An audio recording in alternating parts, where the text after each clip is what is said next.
So when I first started selling on Amazon FBA, I lost nearly $10,000 on my first product.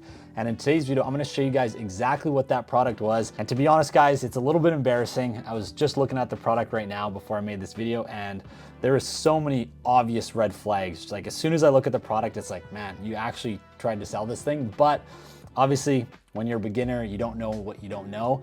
And you know what? Failure is the best teacher, but the best thing to do is actually learn from other people's failures so you guys don't have to lose $10,000. And that's what I'm gonna do in this video. I'm gonna show you guys exactly what I messed up on and just quickly go over all the things that I learned and that I took onto my next product to make sure my next product was a success. So without further ado, guys, let's hop into my computer and I'll show you guys exactly what the product was. So the first product I ever sold on Amazon was girls' hair clips. Now, don't ask me how I came up with this product, guys. I have no idea. I was just pumped about selling something and for some reason I picked this. But let's see if we can actually find the ones that I was selling. Where are they? I mean, obviously my listing's not gonna be on here, but there was a specific style that I was selling. It was something like this. It was like an acrylic version. I had a mix of acrylic plus like these gold pearls. I'll throw up a picture somewhere on the screen here of my actual listing image that you guys can see that I used back in the day. The gold pearl ones were super trendy back then. If there's any girls watching, actually, sorry, I know there's no girls watching this because I've seen the analytics for my video, guys, and it's 100% dudes. So if there is a girl watching, you know what I'm talking about with the gold pearls. But anyways, they were popular back then. Clearly, they're not popular now because I can't see them anywhere on the first page. Oh, yeah, actually, no, here we go. So something like this. I mean, these guys are still selling pretty well, but anyways, guys, so let's talk about where I messed up. So let's say we're looking at this together. What do you guys think is the first thing that I made a mistake on, right? I'll give you guys a second. Think about it. So let's say we're scrolling through here. What pops out to you? So obviously, first thing is the reviews, right? Like, look at this, 10,000, 23,000, you know. I think when I launched this product, they weren't that bad, but what else?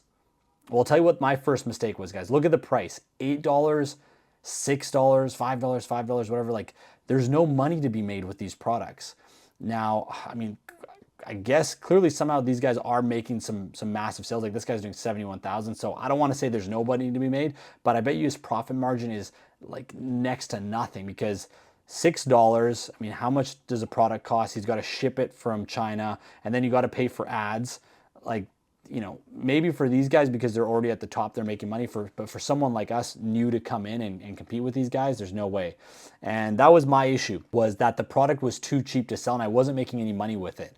Now, I don't like to say never, but I'm gonna say it in this case, guys. Never sell a product for that's less than $10.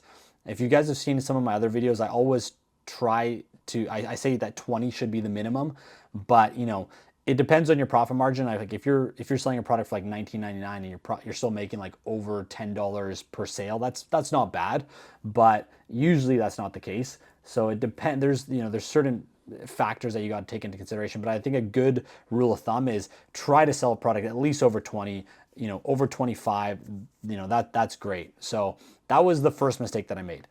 The second mistake that I made was that I got screwed over by suppliers and I wasn't able to negotiate a good price. So they just rinsed me on the price, really. Like there's no way I could be competing with these guys and selling at these prices that these guys are selling because I was paying so much more for my piece because I was talking to the supplier. He obviously could tell that I was a complete beginner and I'm pretty sure I had 8 pieces and I was paying like 35 cents per piece. So I was looking at like $2.50 essentially to have a bundle like this. And these guys are selling it for $6. And my cost just to buy the product was $2.50 plus shipping it. Like, I think I was already around $5 just my cost. There's no way I could compete with these guys. Actually, a really cool feature that Helium 10 has is you can come up here into the Google Chrome extension and click X-ray.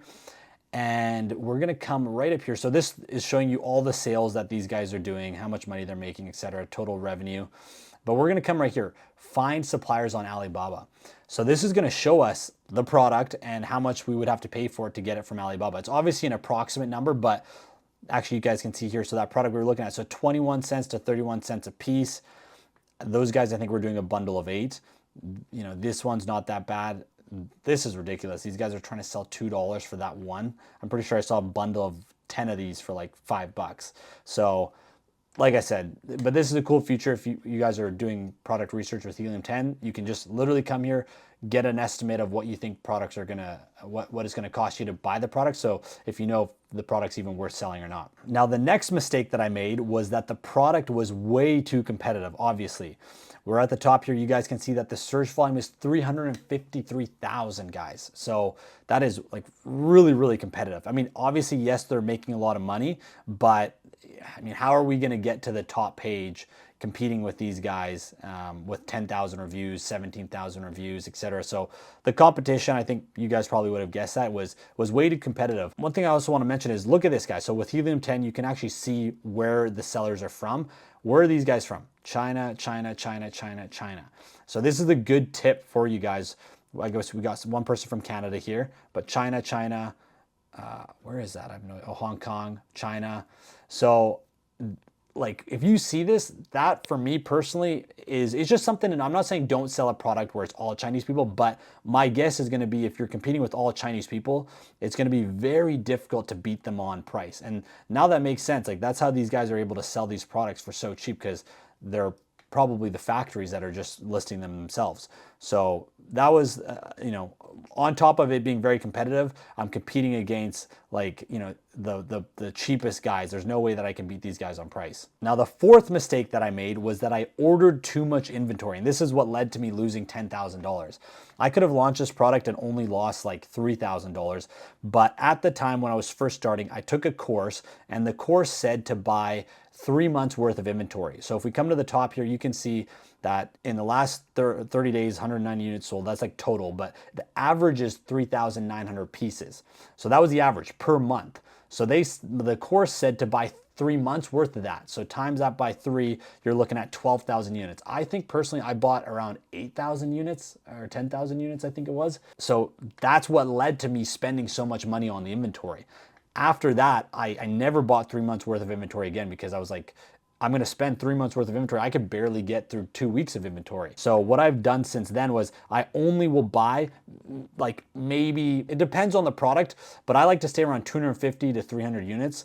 But in this case, like I'd buy like 1/3. I'd just buy like, yeah, I'd buy maybe 1,000 units just to start, just to see if this product's even going to do well. If it takes off, then I'll make a much bigger order right after. But there's no point in buying 3 months worth of inventory and then finding out the product's not going to do well. And then what? I just lose a bunch of money for no reason. So that was a big mistake that I made, and I never made that mistake again. Next mistake that I made was that I didn't know anything about these products. Now, I'm not saying you have to be super passionate about what you sell on Amazon, but I can definitely say it helps a lot. So I know with a lot of the products that I sell now, I personally use them.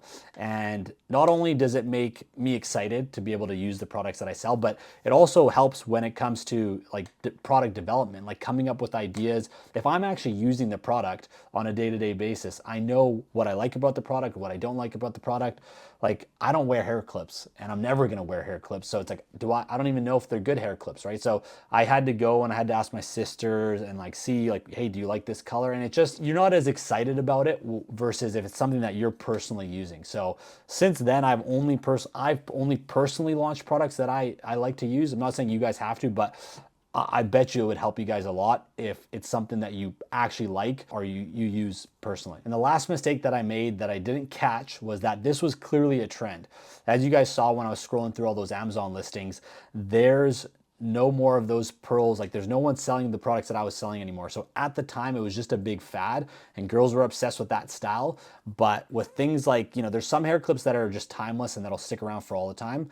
But those ones that I was selling were clearly just a fad that they were obsessed with for a year and now they're gone. So stay away from fads. And yeah, I mean, if something's like trendy and it's going to stick around for a while, you can sell it, but don't sell something that's just going to be popular for a year and then you're going to have to restart a whole new business after that. All right, guys, so that was the first product I failed on Amazon FBA, but you know what? I'm grateful for that product because that's a product that got me into the Amazon game, and I'm super grateful for it because I don't think I'd be where I am today if I hadn't gone through that.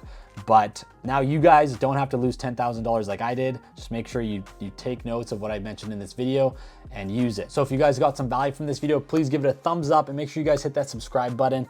I am off to China tomorrow for the Canton Fair, so I'm very excited about that. I'm gonna be making a few videos there for you guys. So make sure you hit the subscribe button and I'll see you guys in the next video.